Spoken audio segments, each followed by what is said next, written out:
ہمارے مزاج اور شعور کے اندر علم کی طلب کا مزاج نہیں. اور علم کی ضرورت کتنی ہے. مکہ کے جو حالات ہمارے ہاں بیان ہوتے ہیں اور جو کتابوں میں لکھے ہیں ان سے اب میرا خیال ہے ہر مسلمان آگاہ ہے. سخت حالات، کڑوے حالات، تلخ حالات، اور ہیں تلخ بہت بندہ مزدور کے حالات، غریبوں کے لیے بڑی مشکلات، ماں باپ تکلیف کا شکار، عورتیں غلام جانوروں کی طرح بکتے، عجیب بے ہنگم سا معاشرہ اور عجیب ظلم و ستم کا بازار گرم، اور سب سے بڑا مسئلہ شرک کا، کفر کا، بتوں کو پوجنے کا. آسمان کا زمین سے جو پہلا رابطہ ہوتا ہے اور جو پہلی وحی غار حرا میں آتی ہے وہ نہ تو یہ کہتی ہے توحید پہ عمل کرو، نہ یہ کہتی ہے عورتوں کو حق دو، نہ اس وحی میں یہ حکم ہوتا ہے. وہ ساری باتیں بھی ہیں، اپنے وقت پر آئیں گی، لیکن جو پہلی وحی غار حرا میں آتی ہے وہ آتے ہی کہتی ہے اقرا، پڑھو پڑھو پڑھو. پڑھو گے تو توحید والے بھی ہو جاؤ گے، پڑھو گے تو اخلاق والے بھی ہو جاؤ گے، پڑھو گے تو حقوق ادا کرنے والے بھی ہو جاؤ گے، پڑھو گے تو تم خود بخود دیکھو گے سوسائٹی میں اچھے لوگ کس طرح سے وقت گزارتے ہیں. اقرأ بسم ربک الذی خلق. ہاں، پڑھنا اس رب کے نام سے جس نے پیدا کیا ہے، پڑھنا اس رب کے نام سے جس نے اللہ کی رضا کے لیے پڑھنا، اور جو رب پڑھائے وہ پڑھنا، دین پڑھنا، اخلاقیات پڑھنا. اور اس سے نتیجہ کیا نکلے گا؟ اس سے نتیجہ یہ نکلے گا کہ سارا معاشرہ سنور جائے گا. بعض اوقات تکلیفیں بہت ساری ہوتی ہیں لیکن ان کا حل ایک ہوتا ہے. تکلیفیں بہت ساری ہوتی ہیں. خواجہ غلام فرید صاحب رحمۃ اللہ علیہ نے فرمایا تھا درد میرے زیادہ ہیں لیکن اس کا حل ایک ہی ہے. 100 وار چڑھی کوٹھے تے اتری 100 واری، متاں والے متاں دیندے تے ہن تے متاں نے بھی مت ماری. جتنا میں علاج کراواں اونی ودی جائے بیماری. تو حل کیا ہے؟ کہنے لگے ہن تے ماہی کول بلا لے، چل تو جتیا تے میں ہاری. پھر فرمانے لگے کہ حکیماں طبیباں دے وس دی یہ گل نہیں، تو میری مرض دا ہور کوئی بھی حل نہیں. وکھا جا تو صورت و پیاری، آ میرے ڈھولا میں کراں بیٹھی زاری. مسائل زیادہ ہوتے ہیں، حل ان کا حل یہ ہوتا ہے کہ تو کبھی آ جائے نا تو جس راہ چل دیے ہیں کوچے بسا. اندھیرے زیادہ ہوتے ہیں بعض اوقات. ایک تو یہ کہ آپ کمرے میں داخل ہوئے تو اس میں آپ کا پیر ٹکرایا کسی چیز سے، کیونکہ کمرے میں اندھیرا تھا، پیر زخمی ہو گیا. پھر تھوڑا آگے بڑھے تو آپ کو محسوس ہوا بچھو بھی پھر رہا ہے. پھر اب ذرا اور آگے بڑھے تو آپ کو محسوس ہوا کہ کہیں تھوڑی نمی بھی ہے کمرے میں، کسی وجہ سے کوئی بارش اپنا اثر چھوڑ گئی ہے. اب چونکہ کمرے میں اندھیرا تھا تو یہ ساری تکلیفیں تھیں. ان ساری تکلیفوں کا حل کیا ہے؟ ایک، روشنی کرو کمرے میں. اس میں آپ روشنی کرو گے تو آپ کو محسوس ہو جائے گا پیر سے ٹکرا کیا چیز رہی ہے. اور آپ روشنی کر کے دیکھیں بچھو شچھو چوہے شوہے تو ویسے ہی بھاگ جاتے ہیں سارے. ان کو تو چاہیے بھی صرف اندھیرا ہی ہوتا ہے. چور شور سارے دنیا میں جتنے اندھیرے ہیں، جتنی طاغوت ہے، جتنا ظلم ہے، جتنا جبر ہے، جس قدر تکلیف ہے، ان سب کا علاج روشنی ہے. روشنی کون سی؟ علم کی روشنی. اقرأ بسم ربک الذی خلق. تم علم کا دیا جلا دو، اندھیرے خود بخود دور ہو جائیں گے. تم محسوس کرو گے ہر چیز ٹھیک ہو گئی. لیکن میں کہہ چکا ہوں کہ آپ شعوری علم حاصل کریں، علم اپنی تربیت کے لیے حاصل کریں. ایک بڑی تکلیف کی بات نہیں کہ بندہ ڈگریاں حاصل کرے اور امتحانات گاہ میں جائے اور کئی سال تعلیم حاصل کرے، کتنے سارے اساتذہ کے سامنے بیٹھے، کتنی ساری کتابیں پڑھے، اور آخر میں اس سے پوچھا جائے تو نے کرنا کیا ہے تو کہتا میں نے نوکری کرنی. اتنی ساری ڈگریاں نوکر بننے کے لیے لی تھی. میں اس لفظ نوکری پر اعتراض نہیں کر رہا، آپ کو سمجھا رہا ہوں۔ نوکری جو آپ اپنے وطن میں ملک میں رہ کے کرتے ہیں وہ تو اعزاز کی بات ہے، خدمت کا ایک ذریعہ ہے، لیکن آپ کی سوچ تعلیم کے بعد جو ہونی چاہیے وہ کیا ہونی ہے کہ میں اتنا کچھ کرنے کے بعد نوکر بننا چاہ رہا ہوں؟ آپ تھوڑا سمجھے تو صحیح نا۔ آپ نوکری ویسے کریں، خدمت خلق کریں، آپ ڈیوٹی سمجھ کر نوکری کریں، لیکن اس علم کی بنیاد پر نوکری نہیں کرنی۔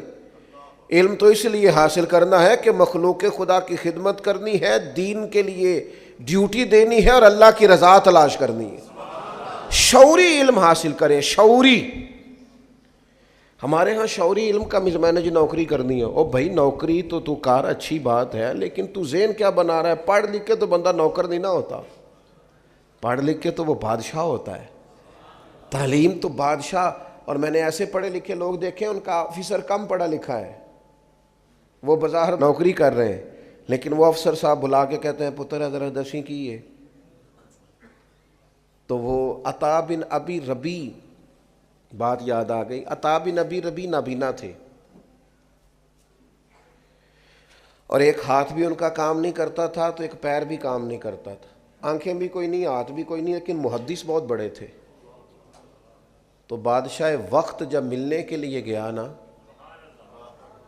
تو چونکہ ان کو نظر نہیں آتا تھا تو آگے لوگ بیٹھے ہوئے تھے، تو بادشاہ پیچھے بیٹھ گیا، تو بادشاہ پیچھے سے سوال پوچھتا حضرت عطا بن ابی ربی سے، محدث ہیں، پیچھے سے سوال پوچھتا حضرت یہ بتائیے گا، تو فرمانے لگے تو چپ کر، پہلے جو سامنے بیٹھے ہیں ان سے تو بات کر لوں، تو پیچھے سے لقمے دیے جا رہا، ذرا چپ کر ان کی تو سن لوں۔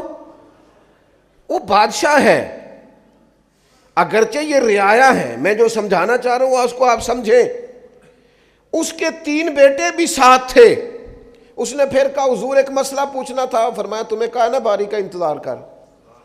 وہ سب لوگ فارغ ہوئے تو حضرت نے اشارہ کیا کہ یہ جو بندہ پیچھے بول رہا تھا نا اسے آگے بلاؤ، اور جب وہ آگے بلایا حضرت نے سوال پوچھا تو اس نے کیفیت دیکھی، رنگ بھی ذرا ظاہری طور پہ کالا تھا، آنکھوں میں روشنی ویسے کوئی نہیں، ہاتھ اور پیر ایک ویسے کام نہیں کرتا۔ بادشاہ سامنے آ کے پوچھا، مسئلہ سنا، واپس گیا تو جا کر کے اس نے پتہ کیا کہا اپنے بیٹوں سے، کہنے لگا پتر بادشاہ ہونے کے باوجود اس ذلت کو کبھی نہیں بھلاؤں گا، اور تمہیں ایک مشورہ دوں گا، بادشاہ بننا نہ بننا لیکن عالم ضرور بننا۔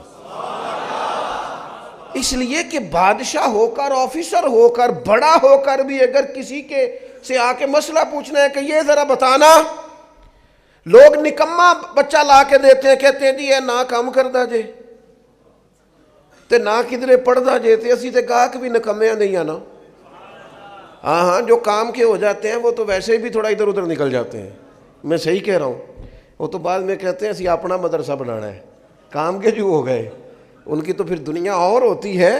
تو کہا کہ جو نکمہ ہے کسی کام کا نہیں وہ جناب آپ مدرسے میں رکھ لیں، تو میں کہتا ہوں دیکھو آپ نے نکمہ سمجھ کے دیا تھا نا، لیکن دیا رسول اللہ کے دین کو تھا نا، آپ نے نکمہ سمجھ کے دیا تھا، مدینے والے محبوب نے اپنا مصلی اور منبر عطا فرما دیا۔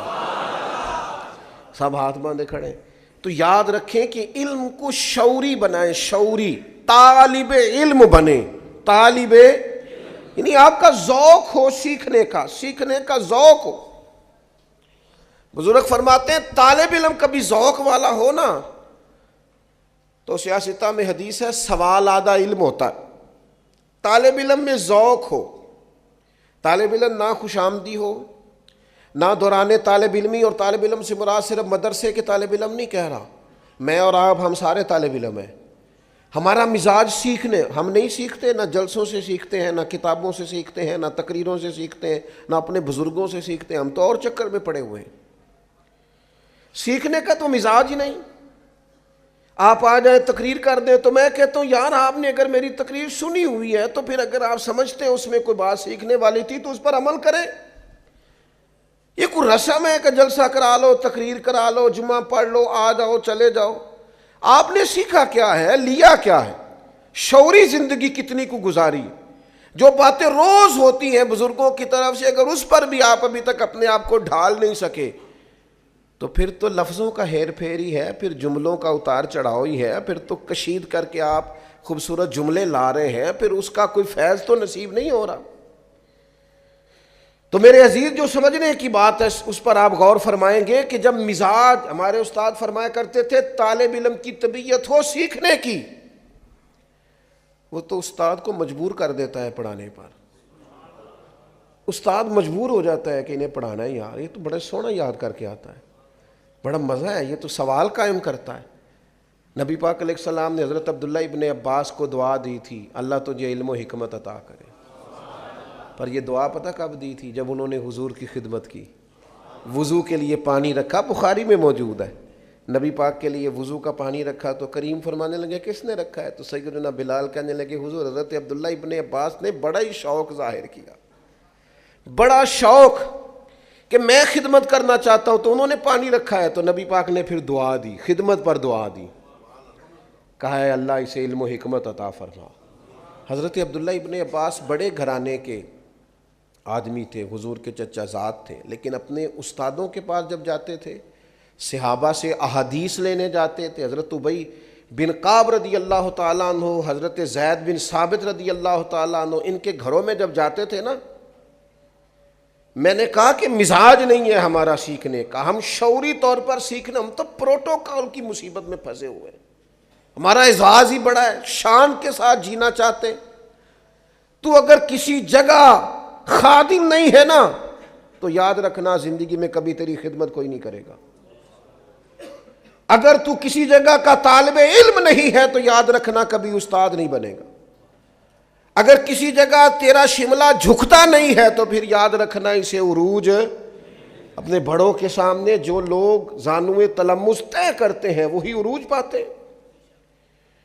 تو حضرت عبداللہ ابن عباس حضرت ابی بن کعب کے گھر سیکھنے جاتے تھے، تو کہتے میں نے کبھی دستک نہیں دی استاد کے دروازے پہ، میں آ گیا، میں ان کا دروازہ چھوڑ کے ان کے گھر کے قریب ایک کونے پہ بیٹھ جاتا تھا، وہ جب مرضی سے آئیں گے نا اور گزریں گے نا تو عرض کروں گا مہربانی فرمائے مجھے کوئی سکھا دے۔ فرماتے ہیں وہ اپنی مرضی سے آتے، گزرتے، اور کئی دفعہ اس طرح بھی ہوتا کہ میں چونکہ ان کا گھر صحرا میں تھا تو ٹھنڈی ہوائیں مدینہ شریف کو چوم کے گزرتی تو ریت اڑ کے میرے بالوں میں پڑ جاتی اور دھاڑی میں پڑ جاتی، لیکن میں بیٹھا ہوں، وہ آ کے کہتے ہو میرے محبوب کے چچا زاد یہ کیا کرتے ہو؟ آپ دستک دے لیتے، میں اندر فارغ ہی تھا، آ جاتا تو فرماتے کہتے دستک دیتا، میں تو سیکھنے آیا ہوں نا، اور جس سے سیکھا جائے اسے تکلیف نہیں دی جاتی، آپ جب مرضی سے آئیں گے تو بات ہو جائے گی۔ اس مزاج سے طلب علم، ذوق اور سیکھنے کا ذوق ہو، آپ سیکھیں، آپ کی طبیعت اس طرح کی ہو کہ آپ روز، ہماری زندگی شعور میں نہیں گزرتی، میں صحیح بتاتا ہوں آپ کو، میں آپ کو صحیح بتاتا ہوں، گھروں میں سب سے زیادہ مسئلہ ازدواجی زندگی کا ہوتا ہے، لیکن جنہوں نے 3 مہینے پہلے فرنیچر کا آرڈر دیا ہے اور 1.5 مہینہ پہلے شیروانی کا آرڈر دیا ہے نا، اور اتنا پہلے شادی کی تیاری اور 3 ماہ پہلے ہال بک کرائے ہیں، وہ یہ پسند ہی نہیں کرتے کہ ہم اپنے بیٹے اور بیٹی کو کسی عالم کے اور بیٹی کو کسی معلمہ کے پاس لے جائیں اور انہیں بتائیں کہ ازدواجی زندگی کیسے گزارنی، مسائل دین سیکھ لیں، شعور ان کو آ جائے، انہیں سمجھ آئے حقوق زوجین کیا ہیں۔ اور بعض لوگوں کا پڑھے لکھے ہونے کا دعویٰ ہے، ان کے پاس بھی ڈگری ہے لیکن شعوری علم موجود نہیں ہے۔ اپنی زندگی میں اس کو طاری کریں، آپ سیکھیں، ہر شعبے میں آپ سیکھیں، آپ غور کریں کہ اس پر اسلام مجھے کیا کہتا ہے، یہاں مجھے اسلام تھوڑی کہتا ہے کہ سارے چھوڑ کے عالم بن جائیں، اسلام کہتا ہے تجارت ضرور کرو، لوگ تجارت کریں، پر تجارت کے قاعدے سیکھیں، دین تجارت کس طرح بتاتا ہے۔ آپ محنت مزدوری کریں لیکن اس کے طور طریقے سیکھیں۔ آپ جو بھی زندگی میں کام کریں بس آپ اس کے مد و جزر سے آگاہ ہو جائیں، آپ کو سمجھ آ جائے گی، آپ کو سمجھ آ جائے گی کس طرح کر کے چیزوں کو لے کے چلنا ہے۔ تو شعوری زندگی سیکھیں اور اپنے فرائض کو اچھی طرح سمجھیں، اور جب آپ دین کا علم سیکھیں تو آپ اس لیے سیکھیں کہ تربیت ہو۔ ہمارے ہاں بڑی عجیب سی صورتحال بن گئی ہے، میری طرح کے بہت سارے لوگ تو کئی دفعہ دل کرتا ہے کہ چپ کر جائیں، کچھ باتیں خاموش ہو جائیں، اس لیے کہ ان پہلوؤں کو بھی چھیڑ دیا گیا ہے جن کو چھیڑنے کی کوئی ضرورت نہیں تھی۔ کچھ زیادہ سیانے لوگ آئے ہیں جنہوں نے کچھ اس طرح کی باتیں بھی چھیڑ دی ہیں جن کا ان سے کوئی تعلق. مجھے بتائیے آپ دیانتداری سے، قبر میں آپ سے یہ سوال ہوگا کہ حضرت موسیٰ علیہ السلام کی والدہ کا نام کیا تھا؟ ایک شخص نے ایک عجیب سوال ایک دفعہ پوچھ لیا، کہنے لگا جس کنگھی سے نبی پاک علیہ السلام کنگھا فرمایا کرتے تھے، کوئی بتا سکتا ہے کہ اس کے دندانے کتنے تھے؟ اور میں نے کہا اتنی مشقت میں تو دین ڈالتا ہی نہیں بندے کو، آپ پہیلیوں پہ چلے گئے ہیں. آپ شعوری تعلیم حاصل کریں جس سے اخلاق سنورے، کردار سنورے. یہ آپ کن چیزوں میں اپنے آپ کو لے کر کے جا رہے ہیں؟ آپ اس چیز کو اس حد تک رکھیں. وہ بیٹھتا تھا نا ایک شخص امام مالک کے پاس، تو سارے لوگ سوالات پوچھتے تھے، تو امام صاحب رحمۃ اللہ علیہ نے ایک دن اس سے کہا کہ یار تو کوئی سوال نہیں پوچھتا. تو اس نے کہا چلو میں ابھی پوچھ لیتا ہوں. کہنے لگا بتائیں روزہ کب کھولنا ہے؟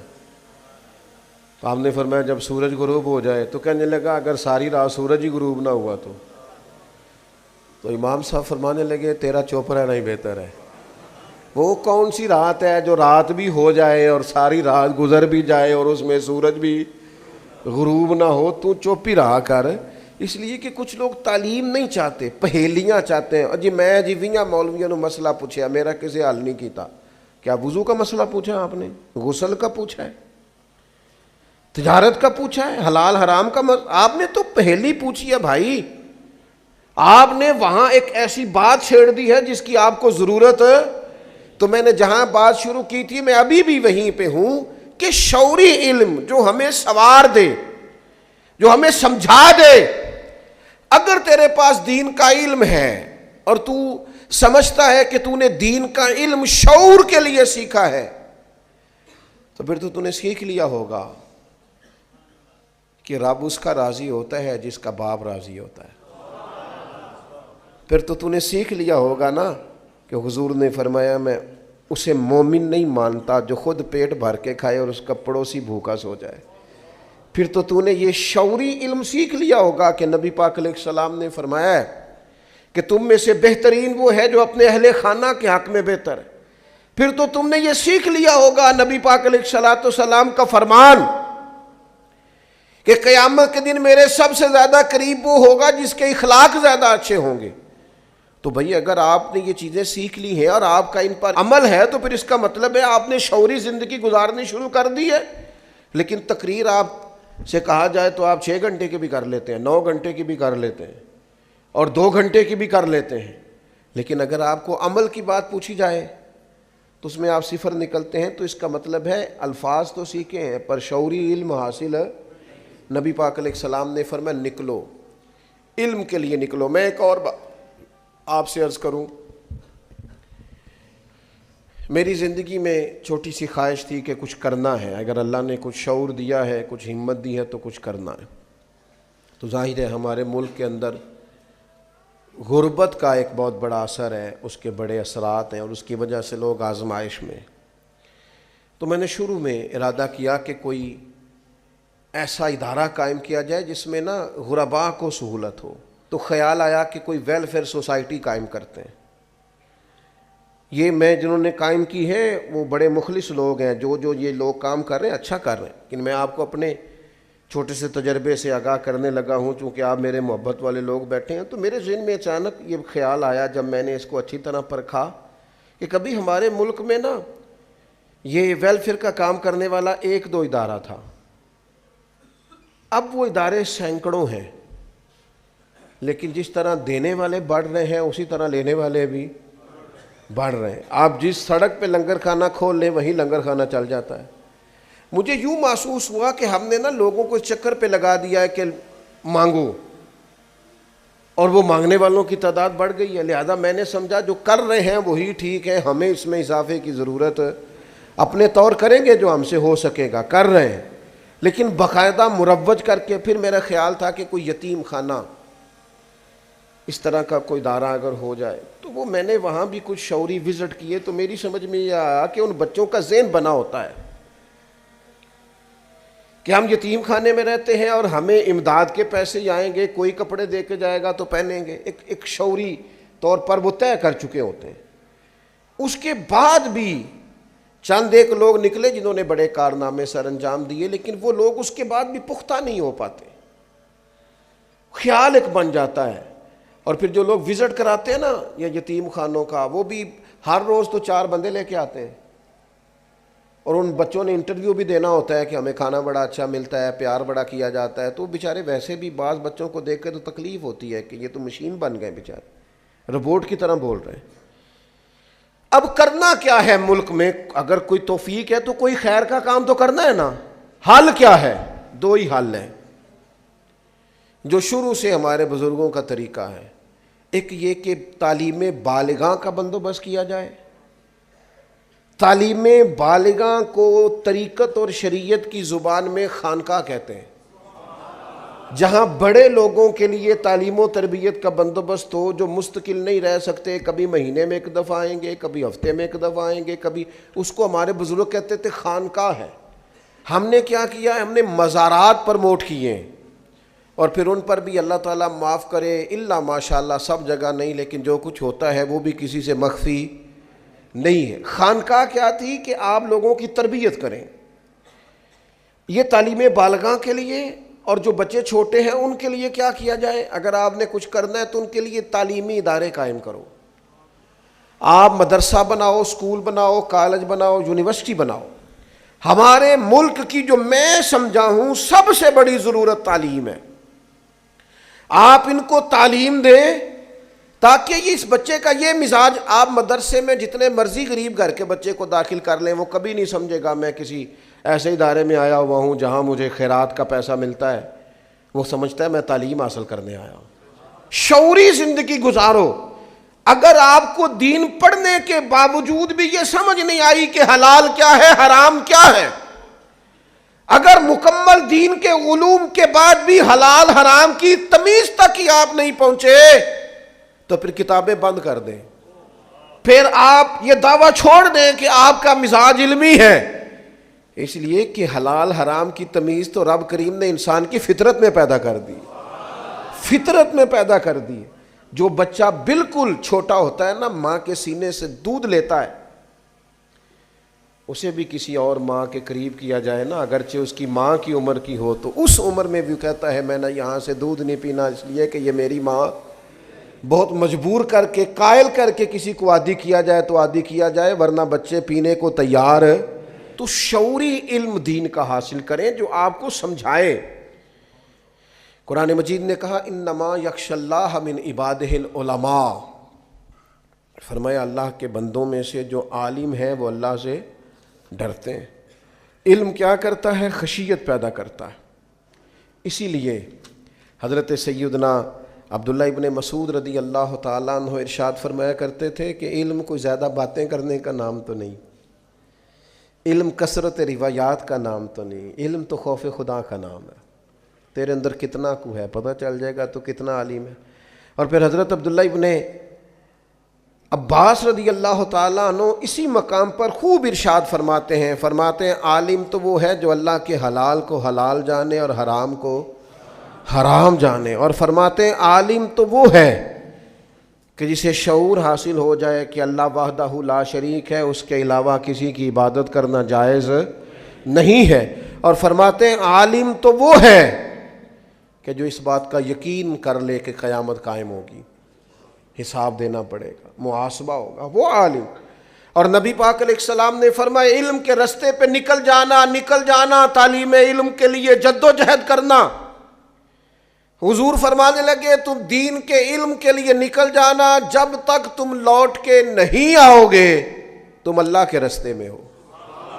آپ کسی جگہ بھی جائیں، آپ جمعے کے لیے جائیں، آپ محفل کے لیے جائیں، لیکن مزاج پیدا کریں کہ میں طلب علم کے، کوئی تشریح میں جانے کی ضرورت نہیں، طالب علم کو سپورٹ کرنا شروع کریں۔ میں بڑے ذوق سے نعت سنتا ہوں، لیکن آپ نے اور میں نے مل کے نا، میں صرف آپ کے کھاتے میں نہیں ڈالتا، ہم نے قوالوں کو اور نعت خانوں کو اتنا پروموٹ کیا ہے کہ میں سوچ سمجھ کے کہہ رہا ہوں۔ اب آپ کے مشہور نعت خانوں میں سے کوئی بھی لاکھ پتی نہیں، یا کروڑ پتی ہیں یا ارب پتی ہیں، میں شعوری بات کر رہا ہوں مسجد میں بیٹھ کے۔ آپ کے قوال لاکھ پتی نے جتنے بھی معروف اور مشہور ہیں وہ کروڑ پتی ہیں یا کھرب پتی. آپ نے فن کا مظاہرہ کرنے والوں کو سپورٹ کیا, علم کی ترویج کرنے والوں کو سپورٹ نہیں کیا. مزاج نہیں ہمارا. میں آپ کو بتاتا ہوں, محفل کرانی ہو نا آپ نے کہیں, تو آپ ابھی اعلان کریں تو 2 بندے کھڑے ہو, اتنی دے گے میری طرف سے, اتنی فلانی چیز میری طرف سے. اور اگر علم کو پروموٹ کرنا ہو, ملے ہیں کچھ لوگ لیکن زیادہ نہیں. کبھی نہیں کسی نے آ کے کہا یہ جناب اتنے لاکھ روپے کی کتابیں دیں طالب علموں کو لے کے, یہ پڑھیں. لائبریریاں قائم ہونی چاہیے. اور کفر کیا کرتا ہے, ہلاکو خان نے بغداد پہ جب پہلا حملہ کیا تھا تو سب سے پہلے کتابیں اٹھا کے دجلہ میں پھینکی تھی. وہ کہتا تھا ان کا علم ضبط کرو مسلمانوں کا, یہ خود بخود تباہ. اور وہ ہمارے ساتھ ہوا ہے.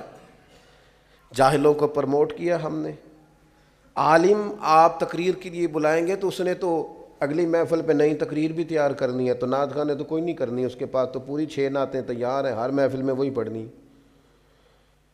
تو پھر تو رواج یہ ہوگا کہ سوریں سیدھی کی جائیں, تعلیم نہ حاصل کی جائے. اور جلسوں کا بھی آلموسٹ یہی حال ہے. میری یہ گزارش ہے آپ حضرات سے کہ شعوری طور پر علم کو سپورٹ کریں, آپ مزاج بنائیں. ہمارے جتنے بھی سکول ہیں دیہی علاقوں میں ان میں جائیں, وہاں دیکھیں اساتذہ کیوں نہیں آ رہے. جب گورنمنٹ نے پیسے خرچ کر کے اسکول بنایا ہے تو کیوں وہاں کام نہیں ہو رہا. مساجد کو صرف مساجد نہیں ہونا چاہیے, علم کا مرکز ہونا چاہیے. ہماری مساجد کے اندر صبح درس قرآن مجید ہوا کرتے تھے, اور کسی میں 17 سال کے بعد پورا قرآن ختم ہوتا تھا, کسی میں 15 سال ہوتا تھا کہ نہیں ہوتا تھا. لیکن اب ہمارا مزاج ہی نہیں. ہم عالم شروع بھی کرتا ہے تو اٹھ کے چلے جاتے ہیں. طبیعت نہیں رہی علم کی. اس کا نتیجہ کیا نکلا ہے کہ وہ ٹھیک ہے, قوم کو وہ شعوری طاقتیں میسر نہیں ہیں.